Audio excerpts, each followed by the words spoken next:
আসসালামু আলাইকুম বন্ধুরা, কেমন আছো? আশা করি সবাই খুব ভালো আছো। আর আমরাও খুব ভালো আছি। শবনম রিশান ব্লগসে স্বাগত। দেখো এই গাছটার ছবি আমি বারবারই নিই ঘুম থেকে উঠি যখন, কারণ ঘুম থেকে উঠে এরকম একটা বড় সবুজ গাছ দেখতে তোমার ভীষণ ভালো লাগে, সবুজের দিকে তাকাতে। আর আকাশটা বেশ রোদ ঝলমল করছিল আজকে, তো সেই জন্যই তো আরোই ভালো লাগছিল।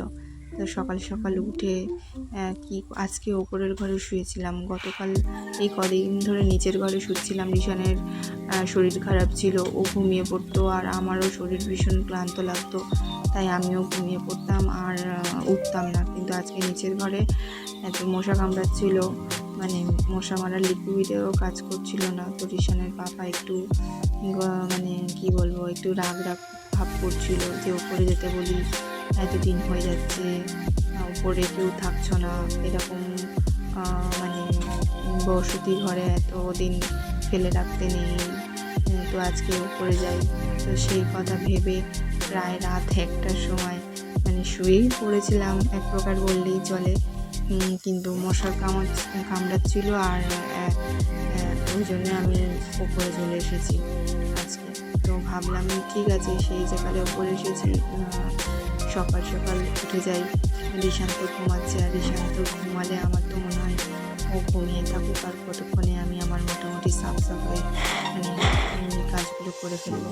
তো ঘরটা ঝাড় দিয়ে দিচ্ছিলাম। আর এই যে দেখো, কোথায় এই কাগজ সেই কাগজ, এখানকার জিনিস ওখানকার জিনিস এখানে, সমস্ত তাই এদিক ওদিক করে ছড়িয়ে ছিটিয়ে একদম রাখছিল। ওর যা কাজ আর আমার কাজ সব কিছুকে আমার এক জায়গায় করা, তো কী আর করবো। মোটামুটি এগুলো এখন ঝাড় দিচ্ছি। এগুলো ঝাড় হয়ে গেলে নিচে যাব, গিয়ে বাসনপত্র মাজতে হবে, তারপরে আবার চা বসাতে হবে। আমাদের বাড়ির এখন হয়েছে সকালটায় এত প্রেশার থাকে বলার মতো না। আমার শাশুড়ি মার সুগার ধরা পড়ার পর থেকে ওনার জন্য আলাদা চা করতে হবে। তারপরে আমরা সবাই একরকম চা খাবো, আবার পরে বলছি বাকিটা। তো আজকে দুধ চা খেতে ইচ্ছা হলো, তো দুধ চাই খাচ্ছি আজকে। যেহেতু সেই পাউরুটি এনেছিল, যে ওই পিস করা নয়, ওটা কি যেগুলো সিঙ্গেল সিঙ্গেল হয় ওইগুলো। তো কালকে রিশানের পাপা রুটির ফ্যাক্টরি আশপাশে গিয়েছিল, তো দেখছিল যে ওখানে গরম গরম পাউরুটি উঠেছে, তো সেইগুলো অনেকটাই নিয়ে এসেছিলো। তো সকালবেলায় আমি চা দিয়ে খেয়েছি। আমার চা দিয়ে খেতে তো ভীষণ ভালো লাগে। আর এই যে এখন আমার দাদি শাশুড়ির জন্য ওনার একটা ডিম টোস্ট করে দেব। উনি তো শুধু আবার খেতে পারবে না, আর চা যেহেতু উনি সকালে খেয়ে নেয়, তো সেজন্য বেলার টিফিনটা দিচ্ছি। তো আমি এখন এখানে ডিম টোস্টটা করে নিচ্ছি। ও হ্যাঁ, যেটা বলছিলাম, সকালে চা এক এক রকমের হয়। আজকে তো ব্যতিক্রম হয়ে গেছে, যে দুধ চা খেতে শখ হয়েছে বলে তাই খাচ্ছি। না হলে এক একজনের এক এক রকমের খাবার বানাতে বানাতে না আমার সকালটা টাইমে অতটা আমি ভিডিও করে উঠতে পারি না।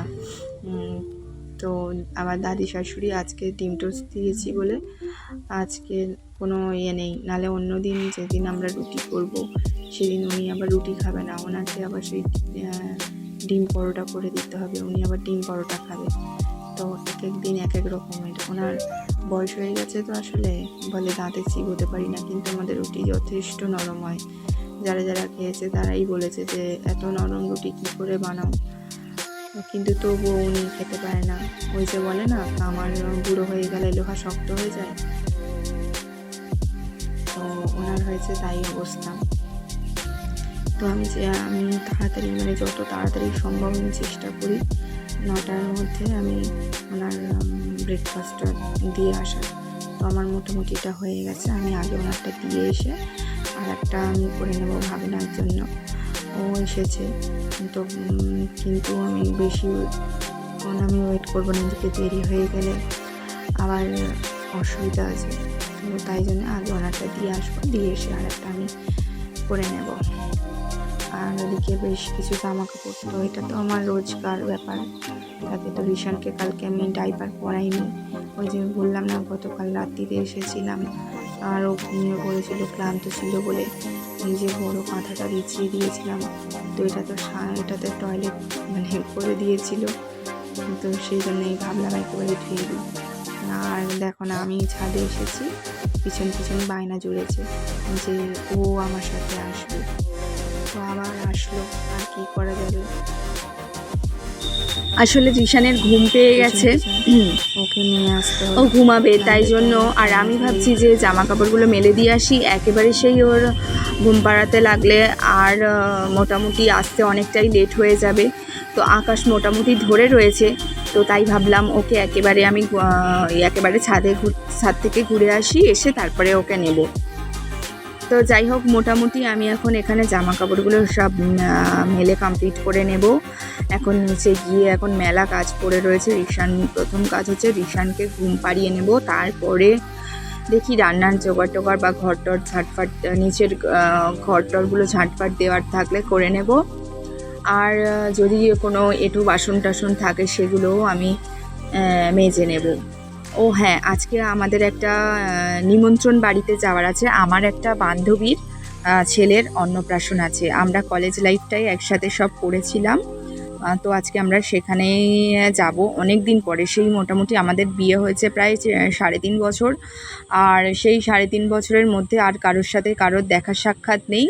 তো আজকে আমরা সেখানেই যাচ্ছি। খুব ইচ্ছা ছিল যে আজকে আমি শাড়ি পরে যাব, কিন্তু দুঃখের বিষয় এই যে হলো না শাড়িটা পরা, কারণ রিশানকে ধরার মতনও সেরকম কেউ ছিল না যে ওকে একটু ধরবে, আমি ভালো করে শাড়িটা পরবো কি একটু ভালো করে সাজুগুজু করবো, সেটা আর আমার কপালে জুটলো না। তো মোটামুটি আমি একটা কুর্তি প্লাজো পরে নিয়েছি সিম্পল এর মধ্যে থেকে, আর বৃষ্টি হচ্ছিল বাইরে, তো সেই জন্য আর অত ইয়ে করিনি। এই যে আমরা পৌঁছে গেছি, আর এই যে আমাদের 3 বান্ধবী। তো মোটামুটি এই যে প্রথমে এই যে যাকে দেখছো একটু পিঙ্ক শাড়ি পরে, ওর একটা মেয়ে আছে, ওই যে মেয়েটা ওর বাবার কোলে বসেছিল। তো যাই হোক, মোটামুটি ওখান থেকে আমরা চলে এসেছি আর রিশানের মামার বাড়িতে। দেখো এই যে রিশান কেমন খেলা করছে। রিশানের এখানে একটা বনু আছে, ওই বনুটার সাথে ভীষণভাবে নাচ করছিল। আমার ভাই একটা ফোন থেকে মিউজিক সিস্টেম থেকে ওদেরকে গান চালিয়ে দিয়েছিল, তো ওরা ভীষণভাবে মজা করছিল। রিশানের তো ফুল এনার্জি ছিল, ফুল এনার্জি নিয়েই নাচছিল, মানে ওর নাচ কিছুতেই কমপ্লিট মানে শেষ হচ্ছিল না। তো কে বলবে, দেখো বাচ্চাটা মনে হচ্ছে এখনও কিন্তু যে পুরোপুরি মোটামুটি সুস্থ আছে, কিন্তু একটা মানে ওর চেহারা অনেকটাই ভেঙে গেছে আর চোখ বুক বসে গেছে। শরীরে তো একটা মানে কি বলবো, শরীরের ওপর দিয়ে তো একটা ধকল যায় না, কিন্তু সব কিছু অতিক্রম করে রিশান দেখো কীরকম ধেইতানাচন করেই বেড়াচ্ছে। ঠিক আছে, কোনো ব্যাপার নেই, এই সময়টাই তো ওদের মানে খেলার সময়, আনন্দ করার সময়। এই লাইফটা তো আর ফিরে আসবে না। পড়াশোনার লাইফে ঢুকলে ব্যাস তখন শুরু পড়াশোনা, আর একটু বড় হলেই সিরিয়াসনেস চলে আসবে। তখন কি আর এত সবার সামনে হই হই করে নাচবে, গান চালালেও তখন লজ্জা পাবে। আর এই দেখো পাশে আর একজন রয়েছে, রিশানের বনু আফিফা। তো ও দেখো কীরকম নাচের সাথে সাথে তাল দিয়ে নাচছিল। ও কোনো অংশে কম যায় না, ও ভালোই নাচছিল। তো এখানে আমি নতুন, মানে অনেক নতুন বলতে অনেক দিন পরে যাই, তো বাচ্চাদের যেটা হয় কি ওরা ভুলে যায়। তো বেশ খানিক্ষণ আমার দিকে তাকিয়ে দেখছিল, আর রিশানকে মোটামুটি চেনে, কারণ যতবার যাই রিশানের সাথে খেলা করে, আর ওই জন্যে রিশানকে মনে রেখেছে। আর বাচ্চারা তো বাচ্চাদের পেলে আর অন্য কিছুই লাগে না, তো দুজন মিলে ভালোই নাচানাচি শুরু করে দিচ্ছে। তো আমরা রিশানের পাপা তো এখানে নেই, রিশানের পাপা একটা কাজে গেছে আমাদের পৌঁছে দিয়ে, তো এখনও বাড়ি ফেরেনি। আর এখানে একেবারে বলেছি এখানে আসলে আমরা একসাথে বাড়ি চলে যাব। তো দেখা যাক কখন আসে।